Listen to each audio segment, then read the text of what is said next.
Seguro que han escuchado eso de que el tiempo pasa volando, por ello hay que estar preparados para el futuro, concretamente para el 2050. Para hablar sobre los cambios económicos que vamos a notar dentro de 25 años, contamos hoy con Olivier Goffrey, que es IMEA Foresight, líder de Arup. ¿Qué tal, Olivier? Muy buenas tardes. Hola Lorena, buenas tardes. Bueno, para ponernos un poco en contexto, Olivier, ¿en qué datos os habéis basado para atreveros a predecir el futuro? Vale, gracias. Primero, a ver, como dices, aquí hemos hablado del 2050, ¿no? 25 años más o menos en el futuro y por lo tanto, solo por corregirte un poquito la palabra predecir, no lo hemos hecho así. No pensamos que se pueda predecir lo que va a pasar dentro de 25 años, pero sí que pensamos que es importante empezar a descifrarlo, ¿no? Y en este contexto, lo que estamos intentando es entender qué es plausible, qué podría pasar basándonos en tendencias, en señales emergentes que ya estamos viendo hoy y proyectándolas hacia el futuro. Entonces, predecir no, acercarnos, intentar descifrarlo y utilizar esto para prepararnos mejor ahora. En términos de datos, nos hemos basado en más o menos 20.000 fuentes diferentes que hemos ido escaneando, que hemos ido analizando, informes, noticias, artículos académicos, patentes, etcétera. Y lo que hacemos es que lo hemos procesado con lenguaje natural para ir identificando patrones. Y luego lo que hacemos también es que no todo es tecnología, añadimos una capa de análisis de expertos que tenemos en el equipo de prospectiva y también apuntar aquí que hemos trabajado y colaborado con Relatia y Elena Pisonero en este trabajo que también nos han aportado mucho en la parte de análisis. Ujú. Bueno, cuando pensamos en el futuro, pues siempre viene a la mente el cambio climático. ¿Esto Ujú. va a afectar a la economía? Sí, yo creo que diría hasta que ya está afectando a la economía. Y entonces, claro que sí, para el futuro. Como te mencionaba antes, hay muchas áreas de incertidumbres cuando miramos el futuro a 25 años vista. Muchas partes que son muy difíciles de definir. Una de las cosas, sin embargo, que vemos muy clara es el impacto del cambio climático que va a seguir. Y esto es algo que de las partes que tenemos que miramos con bastante certeza, si quieres. Lo que hemos visto en este análisis de toda la parte de tendencias y de elementos relacionados al cambio climático, interesante es que hay un 60% de estas tendencias que estamos monitorizando que van perdiendo fuerza, si quieres, ¿no? Y entonces, por lo tanto, hablamos un poco en este informe de un debate desplazado, ¿no? Es muy importante, pero en realidad no lo estamos mirando tanto últimamente. ¿Y por qué? Porque estamos reenfocándonos en urgencias más inmediatas, por ejemplo, como urgencias y tendencias, ¿no? Como la IA, como la geopolítica, que está tomando un poco todo el espacio y por lo tanto pierde mucha fuerza nuestro nivel de atención un poco a la temática climática. Y aquí lo que también quería añadir es que esto de alguna forma tiene peligro, porque no es porque no lo estamos mirando tanto que desaparece.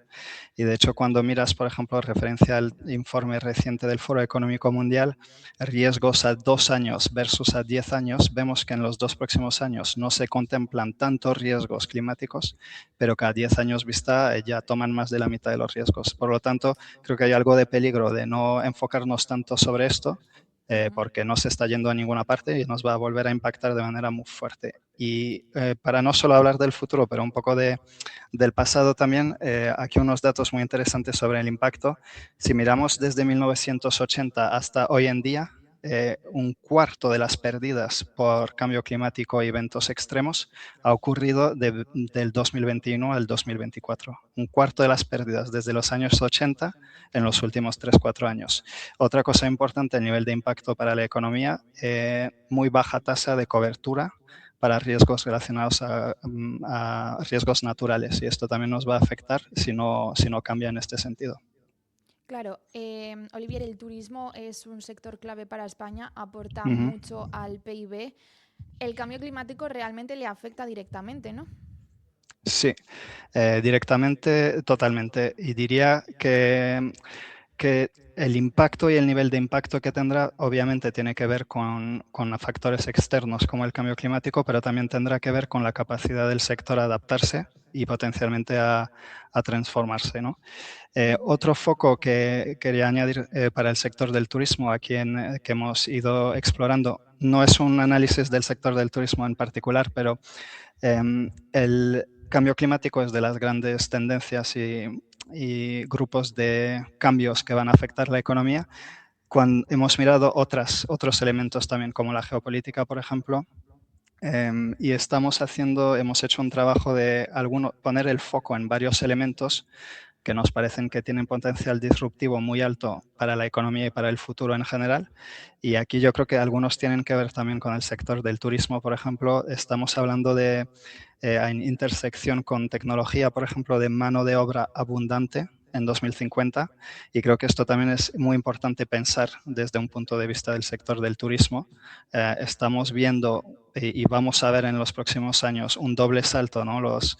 En términos de mano de obra y de automatización. Los robots salen de la fábrica y entran en entornos cotidianos, lo estamos viendo. Hay unos indicadores muy interesantes tipo Tesla, que está hablando de objetivo de comercializar un robot que podría desenvolverse en cualquier entorno para 20.000 o 30.000 dólares, por ejemplo. Esto podría tener un impacto más grande. Y lo otro que vemos es la IA, que obviamente pues entrando en tareas cognitivas. Entonces, cuando pensamos el impacto en el futuro, clima sí, pero muchas otras cosas. Y no solo negativas, como digo, una oportunidad de transformarse, entender cómo estos grandes cambios podrían afectar tanto la oferta como la demanda y cómo enfocar esto para posicionarse mejor en el futuro. Ahora vamos un poco con el tema del mercado laboral y de las tecnologías, que evidentemente lo van a cambiar, pero siguiendo un poco con el turismo, en el informe, bueno, decís que algunos territorios podrían volverse, primero, económicamente inviables antes de ser físicamente inhabitables, pues porque ha subido el nivel del mar, etcétera. ¿Estamos preparados para gestionar este tipo de transición? Uh -huh. Yo diría que no, y para explicar un poco el punto de vista que estamos desarrollando en esta parte que mencionas, lo que decimos es que no hay que pensar que ya no se habitará un sitio porque ya sea físicamente inviable. Puede ser que mucho antes que lleguemos a este punto no haya seguros, hipotecas o primas muy altas que haga que ya este territorio casi económicamente no sea viable. Esto lo que hemos visto es que de las señales que son potencialmente muy, muy, muy disruptivas, pero que estamos viendo que como sociedad en realidad creo que no tenemos conciencia de esto.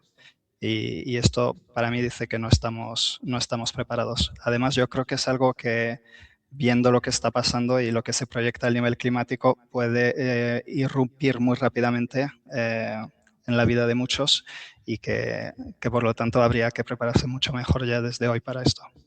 ¿Esto, Olivier, es una visión catastrofista o realmente es que va a pasar y no lo estamos queriendo ver? Yo creo que es buena pregunta. Si miramos el horizonte de tiempo de 2050, inhabitable físicamente no es lo que estamos diciendo. Lo que estamos diciendo es que puede empezar antes por temas que acabamos de comentar. Catastrofista no creo. Yo creo que simplemente el propósito detrás, que es lo más importante, es poner el foco donde no está para intentar poner algunas temáticas más en la agenda y ayudar a que nos preparemos. Como decía antes, lo que pase externamente nos va a impactar, obviamente, pero el resultado final dependerá de nuestro nivel de nuestra capacidad de preparación y de adaptación. Y el propósito aquí es ayudar y a poner algunos temas sobre la mesa para prepararnos mejor. Vamos ya con el mercado laboral, mencionabas precisamente la tecnología. La tecnología va a reemplazar humanos, con lo cual si ya tenemos una tasa de paro bastante elevada, más que la de los países de nuestro alrededor, vamos a seguir manteniendo esta tasa de paro. Mira, no lo sé. Lo que sí haría es decirte que igual creo que esto, bueno, no es la pregunta o que más me preocupa. No es porque no sea importante, al revés. Creo que lo que estamos viendo y lo que se explora en este informe, en este trabajo que hemos hecho, es lo que comentaba antes de la mano de obra abundante. Es un fenómeno que es mucho más profundo preguntarnos si hay más paro o menos paro. Obviamente es centro de la conversación. Estamos hablando también, como para soltar algunas ideas, de una fuerza laboral agéntica por suscripción, ¿no? Que son tipos de modelos que se podrían ir implementando por la capacidad tecnológica que tenemos en este ámbito. Lo que es más importante, yo creo que es la primera vez en la historia que el crecimiento económico potencialmente se podía desacoplar de la creación de empleo. No es algo nuevo, pero a esta escala sería una de las primeras veces en las que estamos viviendo esto, porque aquí hablamos de todos los sectores y varias capas de la economía. No es la mecanización de la agricultura, no es la automatización de la fábrica, potencialmente es de todo tipo de trabajo. Y entonces yo creo que la pregunta que nos tenemos que hacer es más amplia y es más como de sociedad, diría yo casi, que nos reta un poco repensar el vínculo entre trabajo, ingreso, contribución social que hacemos como individuos, de dónde entra el dinero en las cajas públicas y qué tipo de servicios se tienen que promover. Un poco el tema del contrato social. Y creo que aquí lo que va a ser importante es repensar potencialmente profundamente este contrato social a largo plazo, obviamente, hablamos de 2050, y pensar en nuevos mecanismos fiscales de distribución, etcétera, y repensar el modelo, ¿no? Que no va a ser simplemente de quedarnos en la casilla de paro y más y menos. Un poco sería el mensaje que me gustaría trasladar. Estás hablando tal vez de una renta universal que ya se ha dicho bastantes veces y bueno, igual esto si la tecnología es la que trabaja por Uh -huh. nosotros, pues tenemos que ganar dinero de alguna forma. Exacto, es uno de los modelos, ¿no?, que se está explorando y sí es buen ejemplo de una manera de repensar un poco este modelo, ¿no? No digo que sea la solución, yo creo que como estamos viendo, es interesante, ¿no?, experimentos y tenemos que aprender de ellos. Una vez más, lo que quiero decir aquí es que no tenemos que esperar que pase para ir pensando cómo nos organizamos para manejarlo, ¿no? Ujú. En España tenemos muchos sectores, ya, bueno, hemos hablado del turismo, también está el Uh -huh. inmobiliario o el de la energía, que dependen mucho de la geopolítica realmente y bueno, está claro que la incertidumbre ha venido para quedarse, nunca sabemos si Trump va a hacer una cosa, la otra, las guerras están más que Uh nunca -huh. muy, muy vivas. ¿Qué pueden hacer estos sectores para no ser tan volátiles precisamente a estos Uh -huh. hechos Sí. políticos? Sí, y me gusta lo que has dicho. Yo creo que es muy importante decir lo que decías, ¿no? Que esto no es un sobresalto y esperamos a que volvamos a la normal. No, la normal es que esto sea así. Ujú. Muy probablemente ahora a largo plazo, que estamos entrando en otro contexto en el que tenemos que repensar, recalibrar cómo funcionamos, ¿no? Desde una visión de país como de una visión de empresa o de sector económico. Creo que para mí estamos poniéndolo de una manera muy sintética, ¿no? Pasamos de un mundo en las últimas décadas de apertura, de eficiencia, a un mundo de control, autonomía estratégica y resiliencia, ¿no? Y entonces, concretamente, yo creo otra vez, como lo decíamos antes, esto está pasando. Lo único que podemos hacer es anticiparlo, prepararnos y adaptarnos para que no nos afecte tanto. Y aquí creo que lo importante que se puede hacer, ¿no? Hay como muchas cosas. Yo resaltaría unas cuantas de reducir dependencias críticas, ¿no? Proveedores, única geografía de la que dependemos, por ejemplo, única tecnología. Yo creo que es algo que hay que hacer para poder tener más opcionalidad cuando estas cosas pasan. Creo que este trabajo de diseñar alternativas, ¿no? Que ya no nos podemos quedar con un modelo que funciona y siempre estar potencialmente jugando entre más modelos y reenfocar constantemente. Y esto tiene también importante la capacidad de respuesta rápida para ir cambiando de carril, si quieres, sin dejar de operar, ¿no? Desde el punto de vista más de prospectiva, diría que es las metodologías que hemos utilizado para este trabajo. Creo que lo importante y que se hace cada vez más la necesidad de mapear escenarios para tu contexto operativo, ¿no? Decir, hoy es así, mañana podría ser A, B o C. Ujú. ¿Qué me pasa en cada uno de estos escenarios? ¿Qué implicaciones tiene para mi negocio, para mi cadena de valor, para mis clientes, para mis lo que sea? Y luego desarrollar respuestas adaptadas para cada tipo de escenario y seguir monitorizando indicadores que nos digan hacia cuál vamos y constantemente reajustar. Entonces yo creo que aquí el concepto de anticipación, pero también de agilidad y de diversificación es muy clave. Oye, y Olivier, ¿vamos tarde en la carrera por la tecnología? Eh, buena pregunta. que igual cojo un foco un poco europeo aquí Ujú. para contestarte. Creo que el diagnóstico es bastante claro, ¿no? Lo miramos también aquí en este trabajo. Hay una gran dependencia, ¿no? De lo que acabo de decir. Claro. Opciones, resiliencia, etcétera, vemos que no la tenemos en términos de tecnología. En este sentido, sí vamos tarde. El mercado del cloud en Europa, yo creo que hay un 15% que es europeo. 10% para semiconductores. Claramente, dependiendo mucho de grandes que están fuera y esto vulnerabilidad importante. Para una nota positiva, que yo creo que es muy importante también en este contexto y estoy convencido que es el caso, no es solo por decir cosas que sean positivas, estamos en un contexto que hemos descrito ya donde el tablero está cambiando, ¿no? Y yo creo que el propio terreno competitivo en la tecnología está cambiando. Igual que antes decíamos, ¿no? Aquí velocidad, escala y coste como principios organizadores de este mercado hasta ahora y ahora moviéndonos en un ámbito en el que lo que importa es la fiabilidad, el control, la trazabilidad y la resiliencia, ¿no? Y esto no es para el futuro, ya está empezando ahora, lo estamos viendo en Francia. El país ha repatriado algunos datos estratégicos en torno al sector de la salud, por ejemplo, está cambiando plataformas de comunicaciones para agencias del gobierno eh, francesas, ¿no? Y no chinas o estadounidenses. Pero yo creo que la pregunta, igual vamos tarde, pero yo creo que no vamos demasiado tarde y podemos aprovecharnos del momento y la pregunta que nos tenemos que hacer es qué parte de la cadena queremos estar y cuáles son las capacidades de verdad que tenemos que controlar como región y enfocarnos en estas. ¿Y qué debemos hacer para llegar preparados a 2050? ¿A nivel individual podemos hacer algo o es simplemente cosa de país, se lo dejamos a los gobiernos? Sí, yo creo que es un conjunto a todos los niveles y yo creo que lo que falta es voluntad para prepararnos y creo, bueno, voluntad política, ¿no? Y voluntad individual.